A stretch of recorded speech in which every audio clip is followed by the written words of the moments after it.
Assalamualaikum warahmatullahi wabarakatuh. Jumpa lagi dengan channel Muhammad Andras yang berbagi cerita. Ini di buku Muhammad, Juru Damai di Tengah Imperium.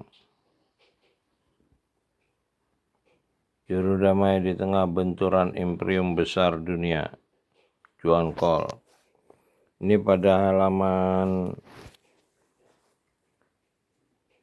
224. Ini kita bacakan kondisi Patriark Gereja Timur Isobia yang menulis setelah tahun 637 membantah adanya orang-orang Kristen Ottoman yang telah masuk Islam dengan menunjukkan bahwa umat Islam tidak menuntut hal seperti itu. Meskipun mereka diduga mengancam akan mengambil setengah dari harta benda penduduk setempat jika mereka tetap menganut Kristen, dan mengatakan bahwa orang Muslim tidak menyerang agama Kristen tetapi lebih menghormati para cendekiawan dan santo Kristen dan memberikan hibah kepada gereja-gereja dan biara-biara. Pemerintahan Khulafaur Rasyidin maupun pemerintahan Bani Umayyah menguasai populasi di barat yang sebagian besar beragama Kristen dan selebihnya Zoroaster di timur.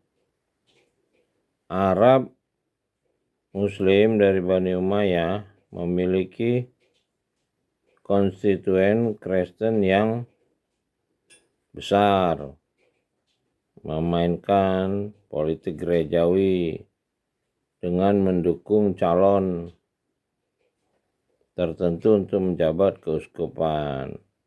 Pejabat negara mereka sering kali adalah orang Arab Kristen.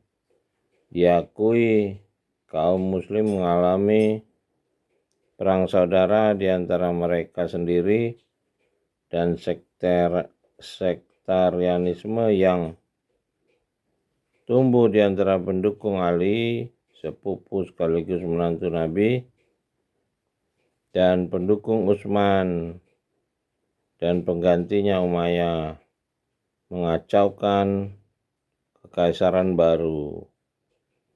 Itulah asal mula perpecahan Sunni Syiah yang terbukti penting bagi Islam. Namun bukti-bukti menunjukkan bahwa non-Muslim diperlakukan dengan baik. Jadi dari cerita ini jelas jadi kenapa orang Islam itu sekarang itu meninggalkan kitab yang merupakan kumpulan Quran yang diterima Nabi, khususnya Nabi Muhammad SAW. Karena ya pengaruh dari cendekiawan Kristen dan Zoroaster. Nah, ini sifat orang Islam Mekah yang pengikut Abu Sufyan ini sifatnya ya masih seperti sifat orang-orang Mekah yang mengusir Nabi Muhammad. Mereka itu memang tidak beriman kepada kitab, lalu mereka ya bekerja sama dengan cendekiawan Kristen untuk membuat cerita-cerita nabinya.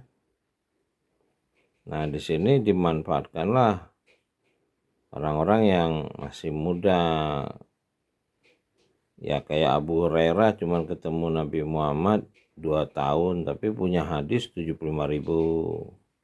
Sementara Sayyidina Ali yang ketemu Nabi Muhammad dari awal Islam cuman punya hadis 7.500. Lalu Siti Aisyah yang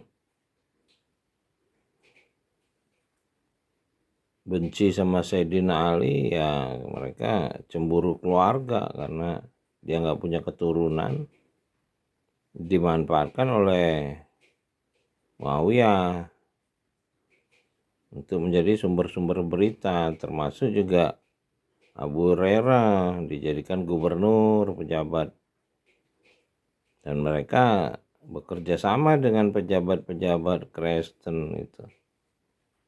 Nah, mereka inilah yang rajin menyerang Syiah sesat. Siang malam mereka nih dakwah Syiah sesat karena mereka memang mau memimpin umat Islam, tapi tidak mengajak umat Islam ini untuk iqra, membaca kitab, tapi diajak untuk menjadi pengikutnya. Itu ada di kisah novel Muhammad tulisan orang Bandung itu, 4 jilid.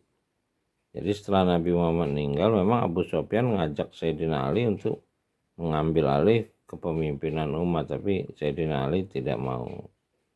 Nah, lalu Umar bin Khattab melihat situasi umat waktu itu, orang-orang Madinah juga berambisi untuk mengambil alih. Itu dia berinisiatif menunjuk Abu Bakar. Nah, inisiatif inilah yang jadi menyebabkan umat-umat yang pengikut Abu Sufyan ini nggak suka sama Sayyidina Ali, karena Sayyidina Ali ini tetap berpegang kepada kitab Iqra. Nah, pengikut Abu Sufyan ini yang menguasai Afrika Utara, inilah yang mengembangkan mazhab-mazhab seperti ya agama Kristen. Ada 4 kitab itu. Mereka persis mengadopsi agama Kristen jadi 4 mazhab. Nah, umat sekarang lebih percaya kepada kitab-kitab ini karena mereka belajar sama guru-gurunya, seperti kebiasaan orang Nasrani, ada guru murid itu yang toreko itu. Kalau Nabi Muhammad sendiri kan sahabat, para sahabat. Nah, kalau di Iran berkembang pendidikan spiritual yang konsisten. Nah, di sini lah menjadikan Islam yang punya keyakinan tinggi karena mereka memiliki pendidikan struktural untuk beriman. Nah, inilah sekarang umat Islam yang difitnah Syiah segala macam ini justru punya keyakinan tinggi terhadap kitab Quran. Itu foto almarhum syuhada Ibrahim Raisi itu mencium Quran. Mereka sangat mencintai kitab itu. Sementara yang dibilang sunnah wal jamaah nggak mencintai Quran karena mereka juga tidak mau memahaminya. Mereka banyak kitab, hadisnya aja ada 6 juta, belum cerita ulama-ulamanya bertumpuk. Jadi kitab ini ya menjadi prasyarat aja. Ilmu mereka, ilmu manusia, ulama-ulama itu. Ya mudah-mudahan kita semua bisa disadarkan untuk kembali ke Iqra. Perintah kepada Nabi terakhir Muhammad SAW untuk Iqra bismi rabbikal ladzi khalaq. Lalu kita membaca kitabnya, Zalikal kitabul la raiba fihi hudal lil muttaqin. Lalu kita kalau tamat berulang-ulang kita bisa berlindung pada Rabb. A'udzubirabbinas malikin nas ilainas. Ya mudah-mudahan semakin banyak orang yang mendapat hidayah, dilembutkan hatinya. Mudah-mudahan kita diberi kekuatan yang menolong untuk menghadapi para pendusta, Dajjal. Rabbi adilni murkhola siriki wa harini muraja siriki wa jangli miladunka sultanan nasiro. Salamun qala mirabirahim. Salam dari Muhammad Andrasona, berbagi cerita dari Menara Langit. Alhamdulillahirrabbilalamin.